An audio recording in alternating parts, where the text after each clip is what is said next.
Welcome to रामस्वामी's Hindi मध्यमा course.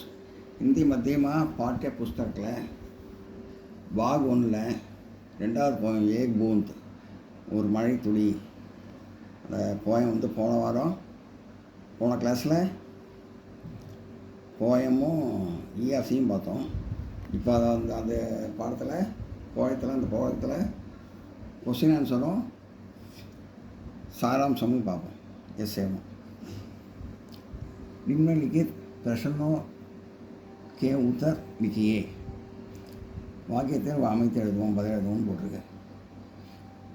बूंद पाटलों की गोद से निकलकर क्या सोचते हैं.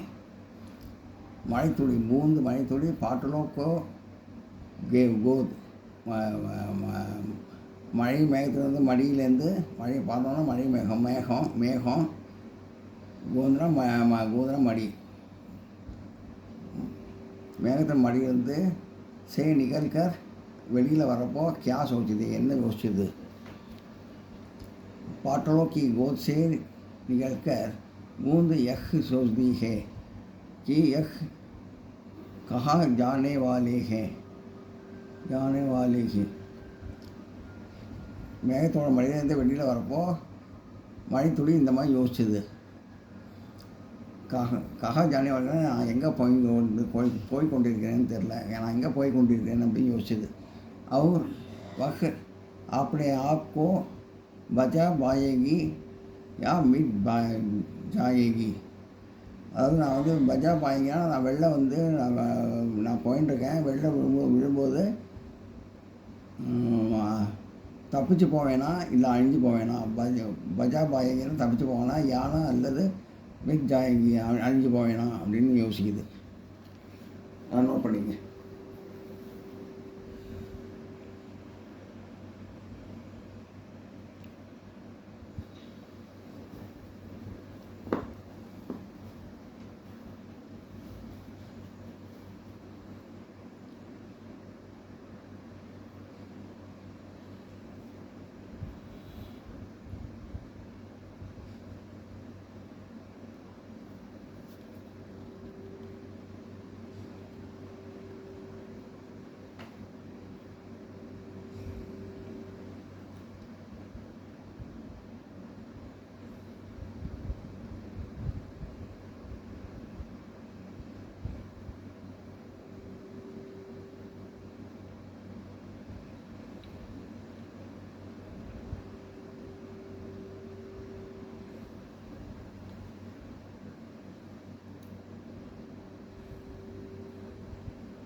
कवि बूंद के भाग्य का वर्णन कैसे करते हैं.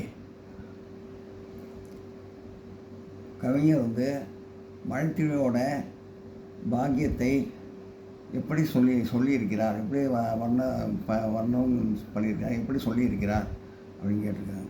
பாக்கியன்னா அதோட தலைவிதிங்கிற மாதிரி. बूंद अपने भाग्य पर बहुत चिंतित है और सोचते हैं. மழைத்துளி தன்னுடைய தலைவிதியை நினச்சி ரொம்ப வருத்தப்பட்டது, யோசிச்சது.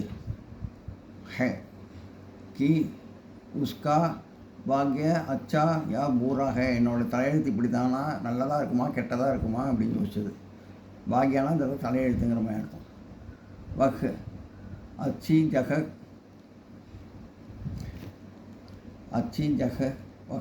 जगह पहुँच पाएगी या बुरी जगह जाकर फंस जाएगी. अच्छी जगह நல்ல இடத்துல போய் நான் விழுவேனா, இந்த மழைத்துளி நான் வந்து விழுவேனா மழைத்துளி சொல்லுது. நல்ல இடத்துல போய் விழுவேனா அல்லது ஏதாவது கெட்ட இடத்துல போய் விழுந்து அழிஞ்சு போவேனா அப்படின்னு கேட்குது. பூந்து கைசே மோத்தி பன் ஜாத்தி ஹே, மழைத்துளி எப்போது முத்தானது, எப்படி முத்தானது. பூந்த் ஆப்னா ராஸ்தா கோஸ்தே கோஸ்தே கெய், மழைத்துளி தன்னுடைய வழியை, ராஸ்தான வழியை கோஸ்தே கோஸ்தேன தேடி தேடி எனக்கு போயிட்டு இருந்தது. கெய் अचानक हवा रोज तेज बहने लगी और बूंद उस बहाव से समुद्र के एक सीप के खुले मुख में जाकर गिरी और मोती बन गई.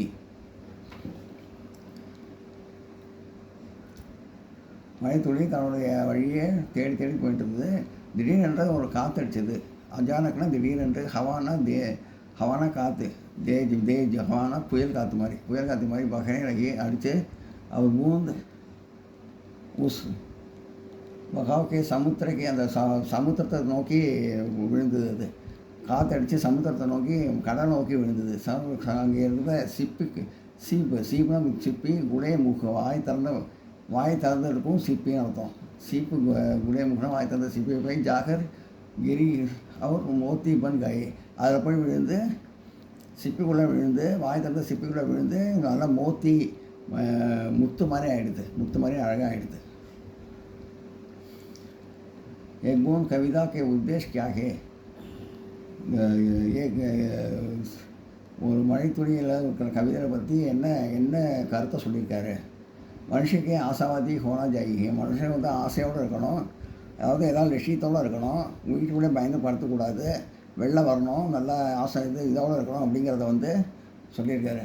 யஹி இஸ் கவிதா கே உத்தேஷ்கே, மனுஷன் வந்து ஆசாவாதி லட்சியத்தோடு வாழணுங்கிறது தான் இந்த கவிதையெல்லாம் வந்து சொல்லியிருக்காரு. ये बूंद कविता का सारांश आपने शब्दों में लिखिए. एक बूंद कविताओட सारांशத்தை பார்ப்போம். எஸ்ஸே சுருக்கம். पाटरों की गेंद में से निकलकर पानी की एक बूंद आगे बढ़ी और बार बार सोचने लगी कि वह क्यों घर से बाहर निकले. மேகத்தோட மடியிலேருந்து வெளில வரப்போ இந்த மழைத்துளி யோசிக்குது, திரும்ப அடிக்கடி யோசிக்குது, என்ன ஏன் நம்ம இந்த வீட்டை விட்டு நம்ம ஏன் வெளில வரோம், இந்த மழை மயத்தை விட்டு நம்ம ஏன் வெளில வரோம் அப்படின்னு வந்து யோசிக்குது. எதுக்கு வெளில வரோம்னு யோசிக்குது. यह भगवान से पूछती है कि वह बच जाएगी या धूल बनकर मिट्टी में समा जाएगी. கடவுள்கிட்ட கேட்குது, இந்த மாதிரி வந்து நான் வந்து வெளியில் வந்து நான் வெளில வந்து தப்பிச்சு போவேனா, இல்லை வந்து மண்ணில் அழிஞ்சு போவேனா அப்படின்னு சொல்லி கேட்குது கடவுள்கிட்ட.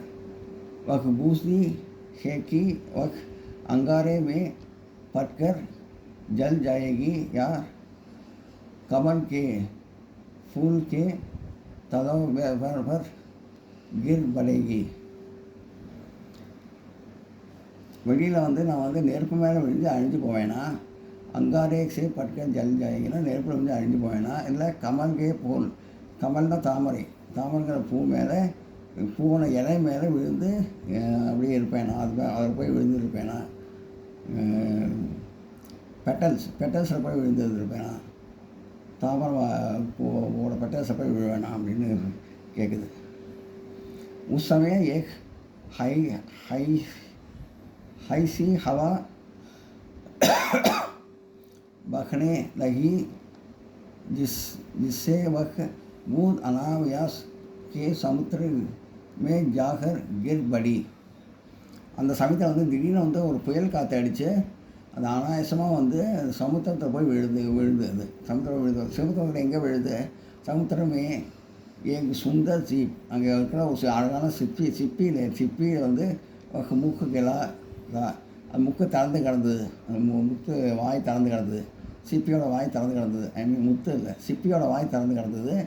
वह बूंद उसी सीप में जाकर गिर पड़ी और मोती बन गई. அது சிப்பிக்குள்ளே அழகாக போய் விழுந்தது. புயல் காற்றடிச்சு கடலில் போய் அந்த சிப்பிக்குள்ளே அழகாக விழுந்து, சிப்பியோட வாயில் போய் அழகாக விழுந்து, அது வந்து முத்து மாதிரி ஆகிடுச்சு அழகாக, ரொம்ப முத்தாமணி. கவி கத்தே ஹே கி பகுத் லோக் ஐசி ஹே जो घर से निकलते समय झिकझक है डरते हैं. அது கவிஞர் சொல்கிறாரு, நிறைய மக்கள் வந்து வெளில வரத்துக்கே யோசிக்கிறாங்க, தயக்கப்படுறாங்க, சங்கோஜப்படுறாங்க, அதே சமயத்தில் பயப்படுறாங்க.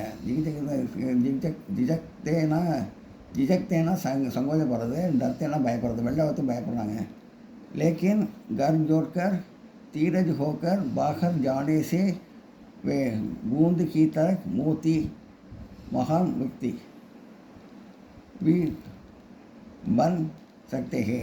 இப்போ சிப்பி வந்து வெள்ளம் வந்து விழுந்து முத்துக்குள்ளே விழுந்த மாதிரி அவங்களும் இப்போ நல்ல மக்கள்லாம் வெளில தைரியமாக வந்தால், சங்கோஜப்படாமல் வந்தால், தயக்கப்படாமல் வந்தால், சிப்பிக்குள்ளே விழுந்த முத்து மாதிரி, மழைத்துளி முத்து மாதிரி ஆனது மாதிரி அவங்களும் நல்லா வருவாங்க. ஒருமையான எதிர்காலம் இருக்கும், நல்ல லட்சியம் வரும், லட்சியத்தோடு வரணும், ஒருமையான எதிர்காலம் இருக்கும், நல்லா வருவாங்க, மக்கள் வெளில வரணும் வீட்டை விட்டு அப்படின்னு சொல்லியிருக்காரு.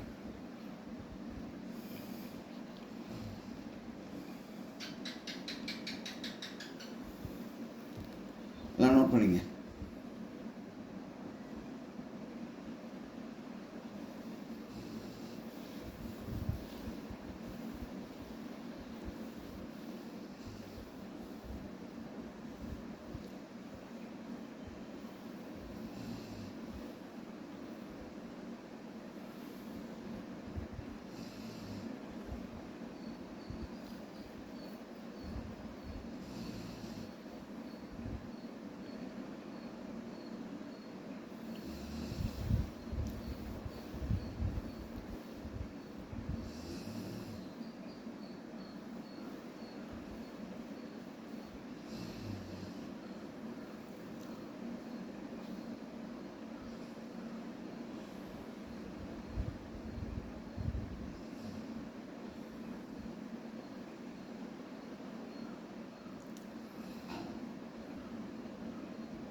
இந்த வீடியோ உங்களுக்கு பிடிச்சதுன்னா லைக் பண்ணுங்கள், ஷேர் பண்ணுங்கள், சப்ஸ்கிரைப் பண்ணுங்கள், கமெண்ட் பாக்ஸில் கமெண்ட் பண்ணுங்கள். தேங்க்யூ.